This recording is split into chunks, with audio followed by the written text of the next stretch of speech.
Bienvenidos a tu canal Advocatus Bolivia de Invictus Corporation. El doctor Reyler Rodríguez Chávez nos habla de la justicia restaurativa. No solamente se quede en la víctima, sino que también se expande al infractor y a la comunidad, porque obviamente detrás de la víctima está una serie de sujetos que también les interesa el bienestar y la afectación que se ha sufrido, como los familiares, como el propio Estado, ¿no?, que también interviene a través de sus diferentes entidades y aparatos estatales, como el Ministerio Público, el Poder Judicial, entre otros. Entonces, el segundo elemento, lo que me importa, es el grado de expansión que genera un conflicto o un hecho, o el daño que se produce a partir de un conflicto. Entonces, el primer sujeto afectado es la víctima, la que recibe el impacto en primer orden. El segundo afectado es el infractor. Definitivamente el infractor va a asumir las consecuencias que genera su comportamiento. Y el tercer afectado es la comunidad, pero no la comunidad en un sentido abstracto, sino la comunidad en un sentido, digamos, extenso, porque detrás de la víctima en primer orden y del infractor están quienes, están personas que están interesadas en su situación, los familiares, los amigos. Les interesa, pues, cuál va a ser el proceso de recuperación de la víctima. Si, por ejemplo, se trata de un asesinato, obviamente la afectación de los familiares va a ser sumamente grave.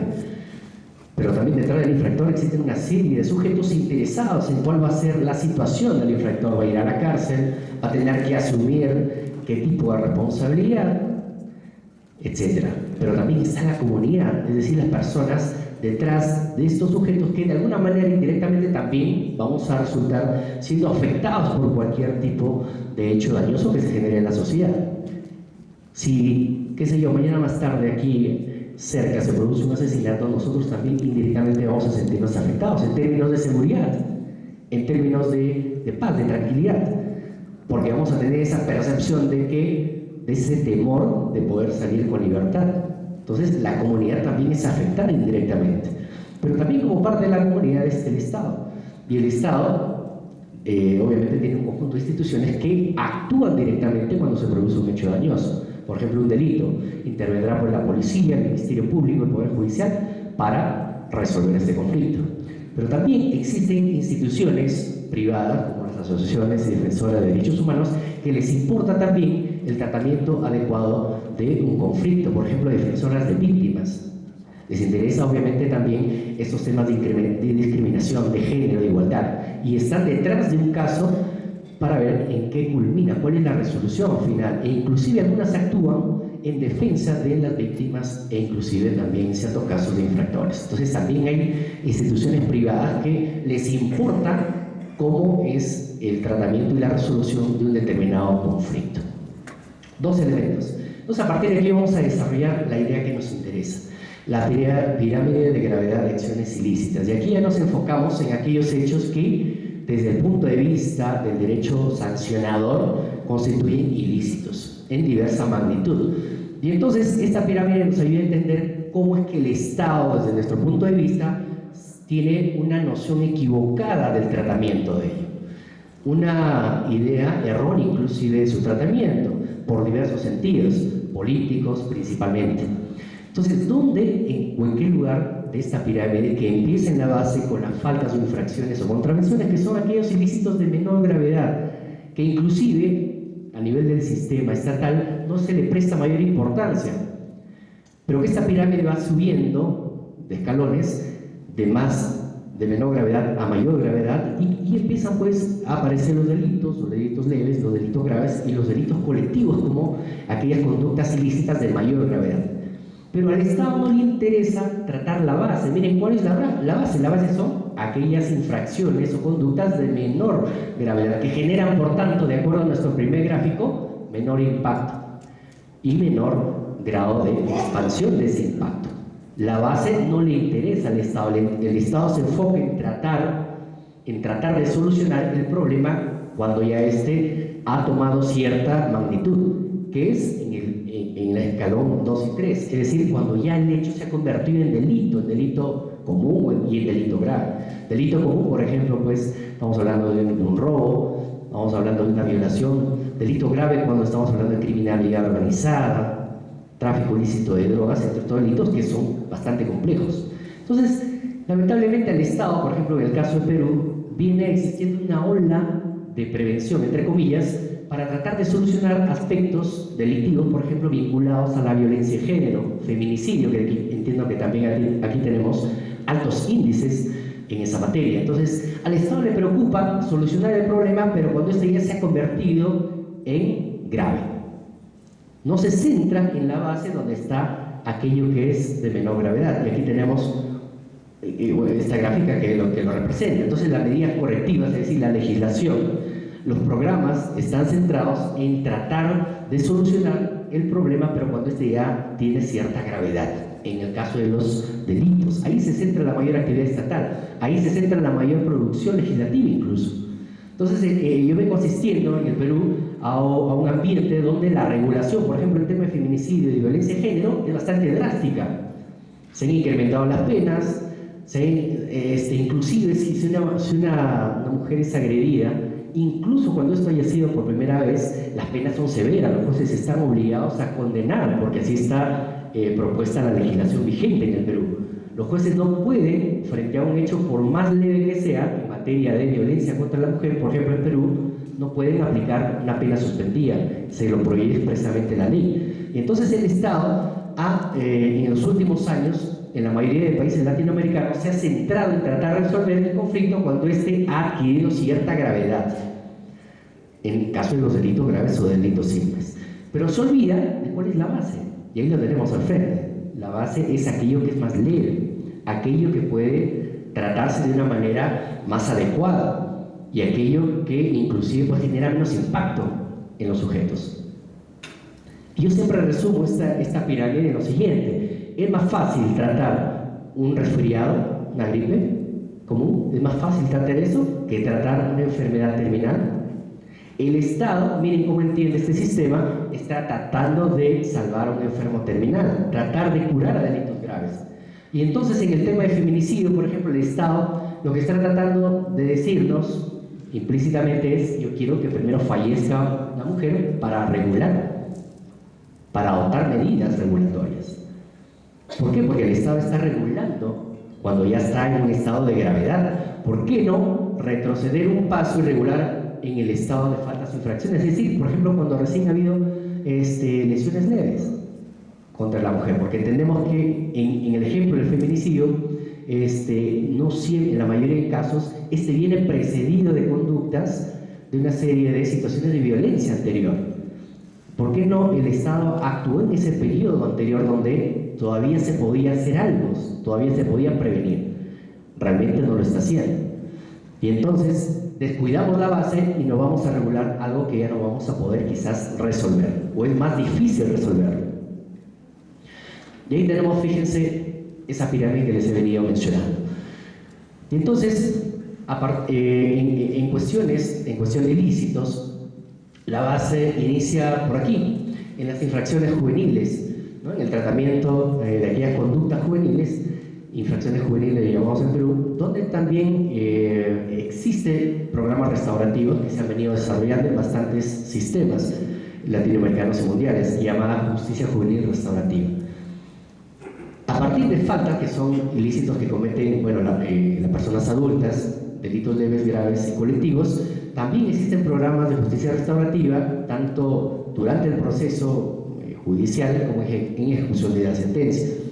Pero entonces el enfoque del Estado ha estado centrado en estos dos ámbitos, básicamente de carácter ilícito. Pero ¿por qué? Mi pregunta en esta ponencia es, y esta es la propuesta que vengo a traerles, es ¿por qué esperar a que se cometa el ilícito y empezar a regular o a dar propuestas de regulación, ¿no?, a través de leyes y programas cuando ya se ha cometido el ilícito? ¿Y por qué no establecer un sistema aquí, un sistema de justicia restaurativa educativo? Es decir, no esperar a que llegue todavía a cometerse ningún ilícito, ni siquiera a nivel de justicia penal juvenil, sino establecer un sistema, un programa de justicia restaurativa en niveles educativos. Esa es la propuesta que yo vengo a desarrollar y esa es la que me interesa.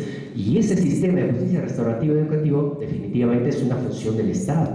Es una función activa del Estado en el sentido de que debe de implementar una serie de medidas para que a nivel de de una política educativa se enseñe desde los distintos niveles educativos, inicial, primaria, secundaria e incluso universitario, la manera adecuada de resolver los conflictos de una manera respetuosa y promotora de los derechos fundamentales.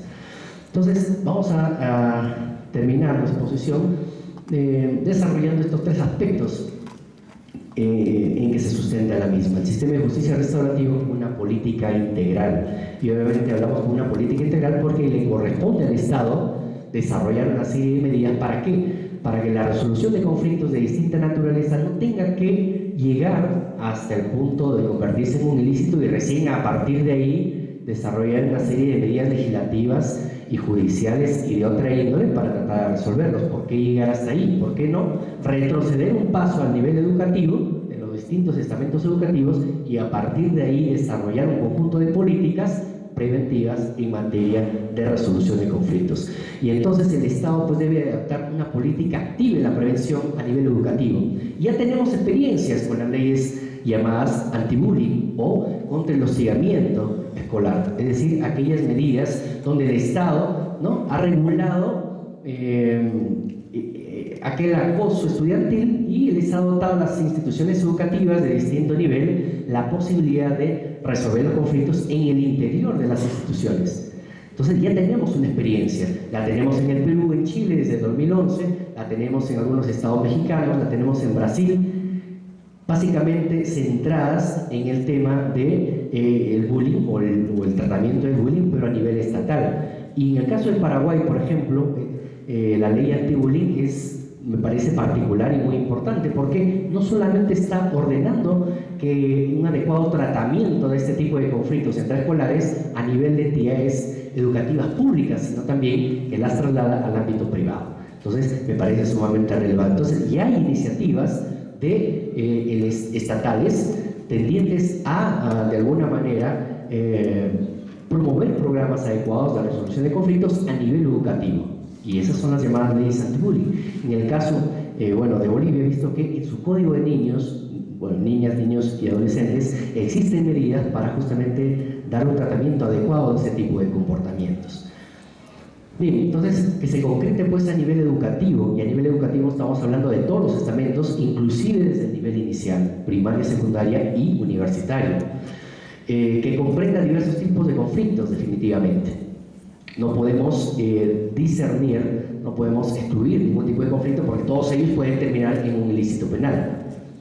Los delincuentes más peligrosos del mundo no han iniciado su vida delictiva cometiendo de frente una atrocidad. Generalmente cuando uno lee los expedientes ve que anteriormente existen una serie de conductas, inclusive desde el nivel educativo, donde ya esta persona, este sujeto se ha ido perfilando como un asesino en serie, por ejemplo. Pero sin embargo que en ese momento, en ese periodo, en esa etapa educativa o inicial, nunca se tomó ninguna medida adecuada. Y entonces, si es que nosotros incorporamos este sistema educativo de prevención de delitos, podemos lograr que en el futuro justamente haya menos delincuentes o menos hechos execrables que obviamente desde el punto de vista estatal y social son de difícil solución. Que comprendan los diversos tipos de conflictos, bueno, ya lo vimos. Que se incorporen pues, los cursos básicos, como cursos básicos de educación a la resolución de conflictos. No los hay. No se enseña en educación a cómo se debe resolver un conflicto a los niños, o a los estudiantes, o a los jóvenes. No se nos enseña. Y entonces crecemos con esa cultura de competencia que se deriva de este sistema liberal que tenemos, de la competencia. Y entonces pensamos que la vía es competir y sobresalir y anteponerse unos con otros, pero no tenemos una política educativa de resolución adecuada de conflictos, ¿no? De una manera pacífica, igualitaria. Entonces no hay estos cursos, pero debería implementarse y esa es una obligación estatal. Hablábamos ayer de esa quinta ola de la jurisprudencia de la Corte Interamericana, justamente se orienta hacia esa finalidad, es decir, a lograr que el Estado adopte una actitud más activa en la prevención de violaciones de derechos humanos. Y es justamente aquí donde debemos hacerlo. Implementación de sistemas internos en el tratamiento del conflicto en las entidades administrativas, es decir, no solamente pues dar una ley y dejarla a secas ahí, sino implementar de manera real dentro de las instituciones mecanismos, procedimientos de resolución de conflictos donde intervengan los mismos estudiantes, donde intervengan los docentes, autoridades educativas, donde intervengan inclusive los tutores, los responsables de los estudiantes en caso sean menores de edad, e incluso donde intervengan en cierta medida las entidades estatales e inclusive asociaciones privadas interesadas en este tipo de resolución de conflictos a nivel educativo. Entonces, a eso me refiero con una política integral, a no solamente legislar, sino que el Estado adopte una suerte de, inclusive, medidas de supervisión para que las entidades cumplan con desarrollar internamente programas de prevención y solución de conflictos y donde se enseñe, repito, a solucionar los conflictos adecuadamente. Como segundo punto, el sistema de justicia restaurativa es un mecanismo pues, de prevención. Efectivamente, si logramos que el Estado desarrolle programas de política de carácter preventivo en todos los niveles, es decir, nivel inicial, primaria, secundaria e inclusive universitario, lo que estamos haciendo es prevenir, solucionar aquellos conflictos que todavía no tienen naturaleza penal. Recuerden que aquellos conflictos que se convierten en ilícitos ya son de mayor magnitud. Recuerden nuestro gráfico inicial. El conflicto, mientras mayor impacto genere, obviamente, va a generar también mayor lesión, mayor afectación a las víctimas, al infractor y a la comunidad. Y por lo tanto, su solución va a ser más difícil.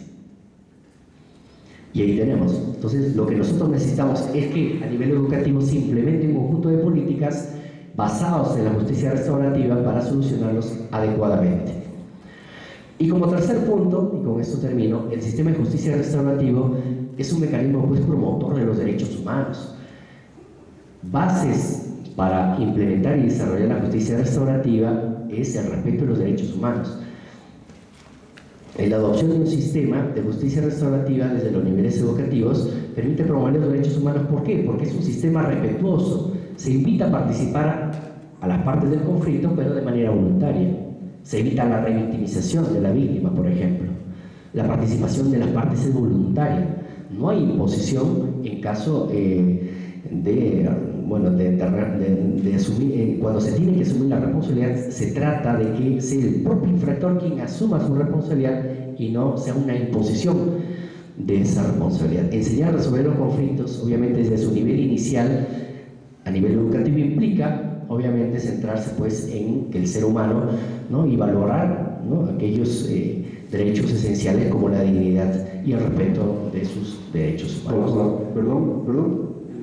Sí, aquí termino. Entonces, lo que proponemos finalmente es este sistema educativo o este sistema de resolución educativo a partir de la justicia restaurativa, donde se haga participar al infractor, la persona que cometió la conducta o el hecho dañoso, a la víctima, quien espera pues, una reparación adecuada, y a la comunidad entendida como la comunidad educativa, es decir, padres, autoridades educativas, e inclusive en ciertos casos el Estado y las entidades o asociaciones privadas interesadas en resolver adecuadamente el conflicto.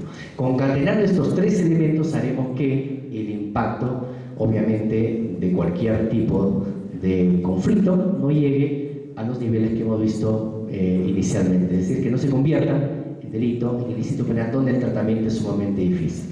Entonces, la justicia restaurativa puede operar como un sistema, una política integral a cargo del Estado en la prevención y la promoción de los derechos humanos. Creo que ahí es el punto de origen y el real tratamiento para evitar que nuestra sociedad actualmente venga experimentando los altos índices de criminalidad que sin duda no es ajeno a los países de América Latina. Muchas gracias. Amigos, llegamos al final de este video, espero que te haya gustado, deja tus comentarios, danos un like, suscríbete si no lo has hecho y lo más importante, comparte para que otras personas también puedan verlo. Se cuidan, chao.